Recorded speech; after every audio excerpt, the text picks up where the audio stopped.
Hello and welcome to the Raw Makers podcast. A one-stop shop for courage, confidence and mindset building. Also bringing you all the aspects of mental health awareness, business and entrepreneurship. We are your hosts, Adam Ellis and Jason Borman of the Raw Makers Coaching. Now today we're very, very lucky to have a very special guest. She's a mum of three. She's a Reiki Master. She's done, she's a mum of three, Reiki Master, coach. She's trained in like lots of other holistic things as well. And yeah, she's doing transformation coaching. So without further ado, let's get her out. Here's Nicola. Hey. Hello. Hi, I'm all right. How are you? Good. Yeah, so that was like a brief introduction there. Correct me if I said anything's wrong, but yeah, over to you. Let's hear a little bit about you and what you're all about. Sounded all good to me, to be honest. I'm mum of three, so you got that bit. I recently became sort of a meditation coach and I've been a Reiki Master for a little while now, so I just love all things holistic. I'm holding my crystal as we speak, literally keep me grounded. But yeah, it's not always been as easy as that, to be fair. I've had a bit of postnatal depression when I had my little boy, and I suffered quite a lot with anxiety and social anxiety and that kind of thing. And it's kind of where that took me to, and the dark places, I've sort of dug myself out and become a transformation coach, and now I help other people to dig themselves out. So that's good. That's nice. I like that analogy as well, like dig yourself out. It's quite fitting actually. When you're in that dark place, you do actually need to kind of unearth yourself again and dig yourself out. And yeah, it can be so difficult. It really can. Like I did struggle, to be honest, but do you know, like when you all of a sudden see the light, and now that's what I'm trying to guide people to quicker than having to sort of find it the way I did, which was like very much trial and error. So in terms of like courage then, would you say that took a lot of courage as well to kind of get out of that place? Absolutely, yeah. For a very, very long time, I wasn't in denial, I don't think, because I wasn't embarrassed to be to be suffering with postnatal depression, or I wasn't worried what people thought about me or anything like that. But I don't think I admitted it to myself, because I was just always this strong person that everyone saw as this outgoing kind of bubbly character, and then all of a sudden I just went into this complete and utter rut, I'd say. So yeah, it did. And like I follow quite a lot of Brené Brown's stuff, and she says that showing vulnerability it always leads to courage. Like you can't have courage without vulnerability. So yeah, it's quite empowering. Watching, like that's the why we bang home about being vulnerable and showing different sides to you is not a weakness. Yeah, absolutely not. No, there is no shame in showing any different sides to you. And the biggest thing sometimes is, like, I know when my clients reach out, it's asking for that little bit of help or encouragement or support in taking those next steps. So yeah, it's good to be vulnerable sometimes.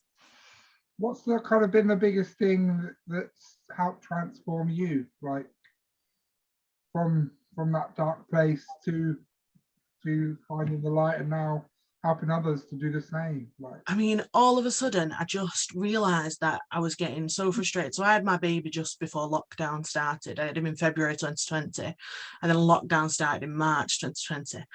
And it was my first baby. And do you know, when I was pregnant, I was building up all these hopes and dreams and excitements, and do you know what I can do with him and where I can go and like the social things. And I found myself stuck in a house with my partner who works like 60 odd hours a week, and he was doing through lockdown. And my mum and stepdad were isolating because my grandma was quite poorly, so they were isolating, so they weren't able to come around. So I kind of had to look for alternative means to support, really. I reached out to the doctors and they sort of give you medication and whatnot, but what I found particularly is that that didn't help with the underlying mindset problems that I did have, which I can now recognize as mindset. For me, anyway, I can't generalize, but just for me. And so, yeah, I started looking for sort of holistic therapies. I took a real interest in Reiki. My grandma was a Reiki Master, so I took a real interest in Reiki. But sorry, yeah, what I was saying was I found myself becoming really frustrated, like with my little boy, with my life, and I found myself snapping, just getting angry and really worked up. And I was like, this isn't me. This isn't what I'm like as a person. Like, why is this happening to me? So anyway, yeah, that took its toll on me, because I just thought, oh, have I turned into this horrible person now? Like, am I horrible? Am I meant to be a mum? You have all these awful doubts going through your head. And yeah, then I turned to holistic therapies and holistic way of life, like meditation and yoga and such. And in all honesty, I cannot rate them highly enough.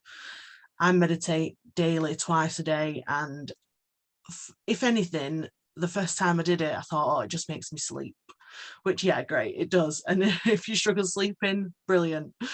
But I then started to realize that I was seeing things differently throughout my days as well. Like I was on a high, I was more uplifted, picked up, I was in touch with my feelings. And yeah, it blew me away, really blew me away, in all honesty. So yeah. I loved your aura and your energy. Like, that's one thing I'd say about like meeting you for the first time like long ago, and yeah, now inviting you on this podcast episode. Thank you. I'm so happy to be here. What would you say would be your kind of what kind of element or part of you did you come back to? Like when you were in that dark place, and what kind of led you back to you? I think I just trusted that.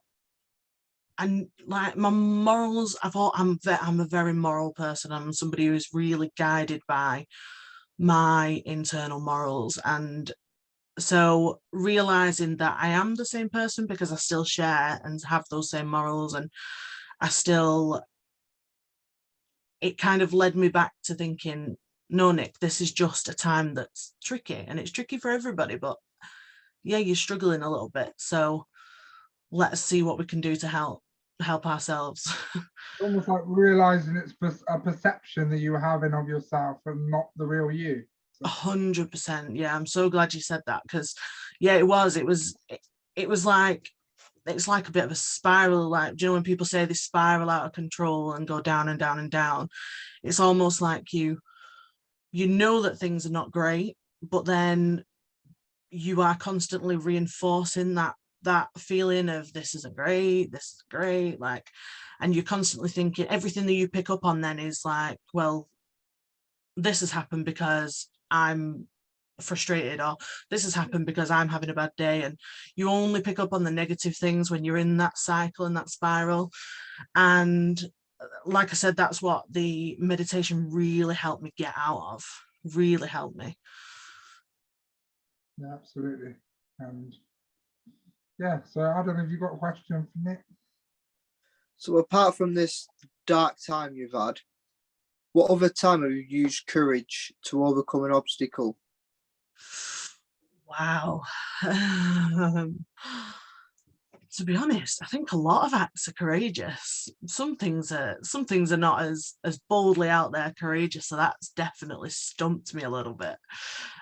Well, I left my job because I left my job, and I've took up coaching full time, and that is probably one of the most courageous acts I've ever done, because at the time you think, oh my goodness, can I make this work? Are people going to listen to me? Do they want what I'm helping them with? Like, and then yeah, so that was a massive courageous step. And then announcing it to everybody and friends and family, because they all have the same thoughts and doubts, don't they? Do you know, can she make this, like, not can she make this work? They're obviously supportive, but it's Fear of the unknown as well, isn't it? yeah, like my mum doesn't really understand my mum doesn't really understand the internet either. So she does, but she's kind of like, you can't help somebody over the internet. I'm like, Mum, the world's come on a lot. I completely relate to that. Just like the older generation, and like they're slowly starting to get it. I think lockdown, taught people a lot. Like they can, help people and have community meeting online, and Zoom parties and all of this kind of That's it. things that we got up to over lockdowns. And yeah, so I think like they have come. So lockdown's been good for them in terms of like having technology is the only thing that they have to like see their families, and you know what I mean? She'll tell you off for calling her old though when she listens to this. I didn't mean it as old. Old is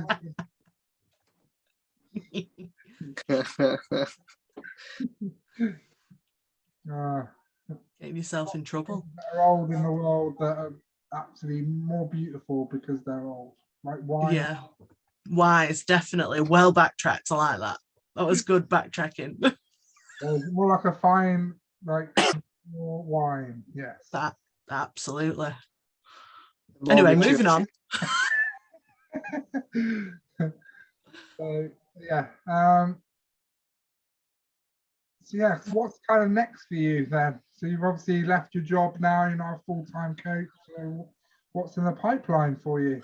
Wow, well, to be honest, as a coach, as you guys know, as coaches, we're always learning new things and developing like knowledge of so my particular area at the moment is I'm learning a lot about the science behind changes in the mind and how that we can reinforce them and stuff. So I'm doing a lot of research on Joe Dispenza and sort of Brené Brown and other people. I mean, every coach looks at Tony Robbins, don't they, and goes, one day, one day.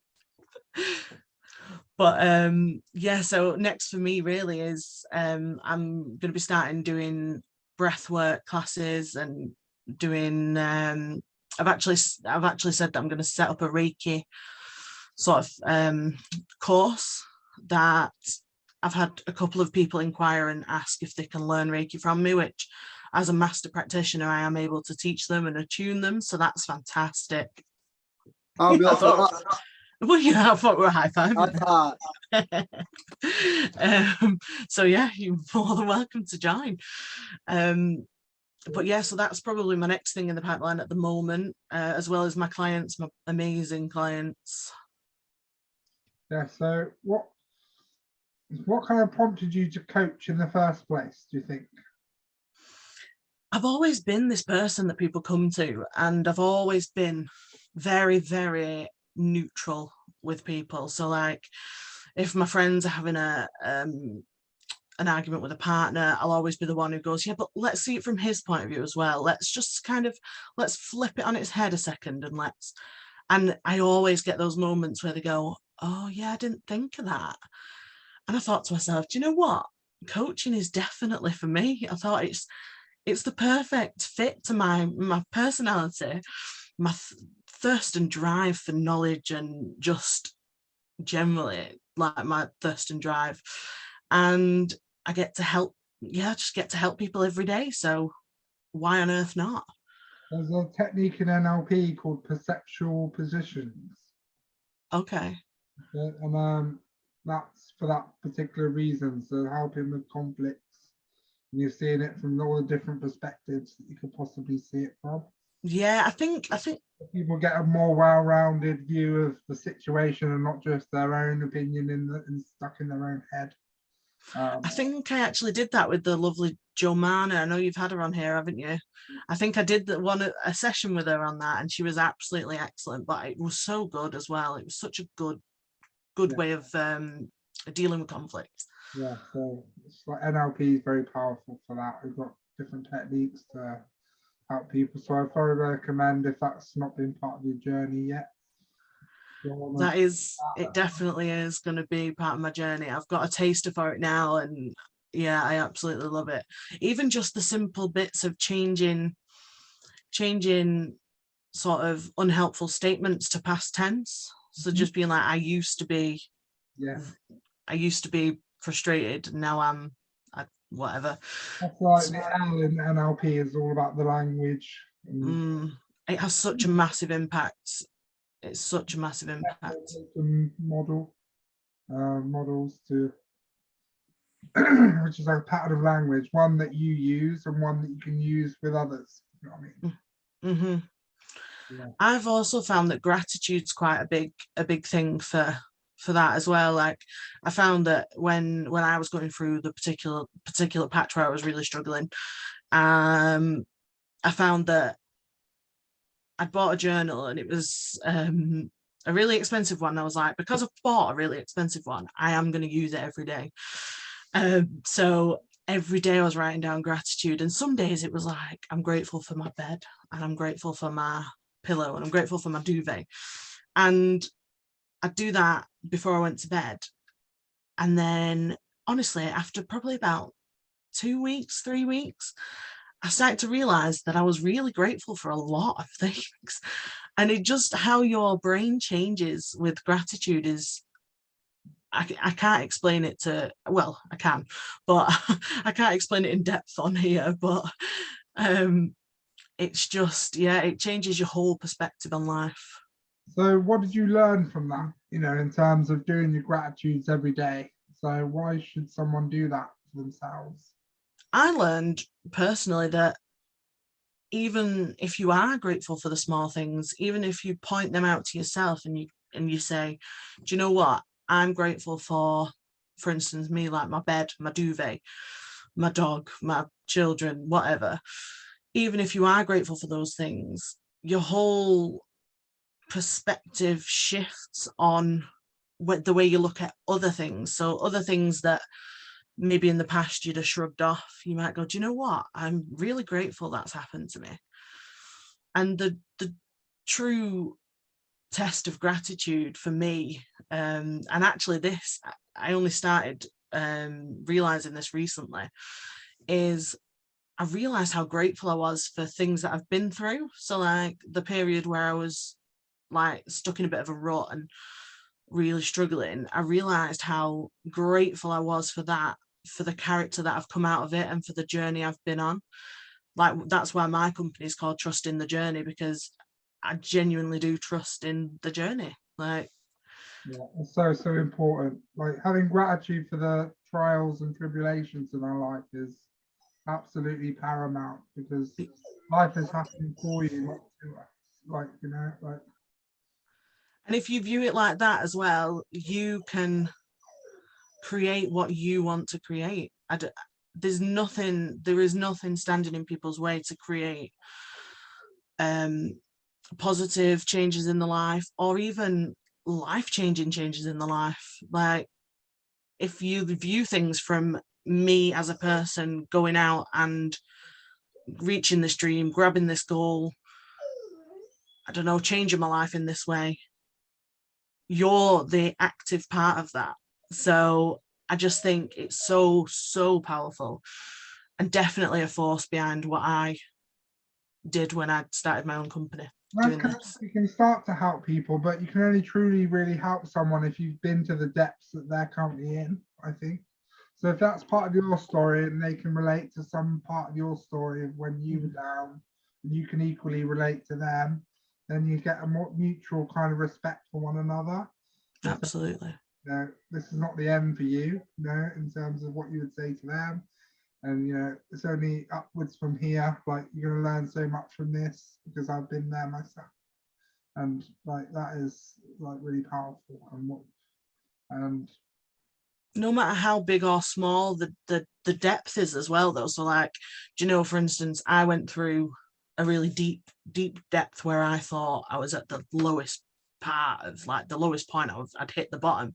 Other people hit the bottom for different reasons, and it's obviously, it's good to be able to relate to people, but everyone hits a bottom of a sort in their life, don't they? And being able to work with mindsets and being able to coach people on mindset shifts and transition and transformations is so empowering for them. Like, if you can shift somebody's mindset and turn that around, no matter what depth they've hit, whether it be seemingly worse than mine or I don't know, you can help anybody. That's it. And it's letting them know that no matter what stage you kind of hit as well, like, you're always going to have a new level to get to. So don't be afraid of being down in wherever you kind of perceive yourself to be right now, in comparison to like others, or in comparison to how you used to be, or like any story that you're telling yourself, because it's just all part of the experience. Life is up and downs, like, for everybody.